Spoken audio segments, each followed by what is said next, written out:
ப்ளவுஸில் ஹூக் பட்டி எப்படி ஜாயின் பண்ணணுன்னு பார்க்கலாமா? ஹூக் பட்டிக்கு 2 இன்ச்சில் துணி எடுப்போம் இல்லையா, நான் 2 இன்ச்சில் துணி எடுத்து அதை ஃபோல்டிங் பண்ணி எடுத்திருக்கேன். இப்போ அதை ப்ளவுஸில் எப்படி அட்டாச் பண்ணுறேன்னு பாருங்கள். ஃப்ரண்ட் பார்ட்டில் அந்த நுனியை மடித்து விட்டுக்கிட்டு, கீழ்பாகத்தில் நுனியை மடித்து விட்டுக்கிட்டு தையல் போட ஆரம்பிக்கிறேன். ஸ்ட்ரெயிட்டாக ஒரு 1/2 இன்ச்சில் தையல் போட்டு நான் எடுத்திருக்கேன். இப்போ தையல் போட்டு எடுத்ததுக்கப்புறம் நம்ம திருப்பி வச்சு பதிவடி போடுறதா இருந்தாலும் போட்டுக்கலாம். நான் ஆனால் பதிவடி போடாமல் அதை அப்படியே உள்பக்கமாக திருப்பி தையல் போட்டு எடுத்துக்கிறேன். நீங்கள் பதிவடி போடுறதா இருந்தாலும் போட்டுக்கலாம். இது கொஞ்சம் சிம்பிள் மெத்தடாக இருக்குல்ல. முதல்ல ஜாயின் பண்ணிவிட்டு அப்புறம் உள்பக்கமாக திருப்பி வச்சு நம்ம தையல் போட்டுக்கிறோம், அவ்வளோதான்.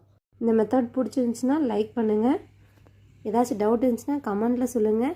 இந்த வீடியோக்கு முன்னாடி யோக் பட்டி எப்படி ஜாயின் பண்ணணும்னு ஒரு வீடியோ போட்டிருக்கோம், அதையும் பாருங்கள். டவுட் இருந்தால் கமெண்ட்டில் சொல்லுங்கள்.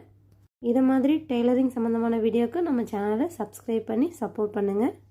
இதை மாதிரி நிறைய யூஸ்ஃபுல்லான வீடியோவில் அடுத்து பார்ப்போம். தேங்க்யூ ஃபார் வாட்சிங்.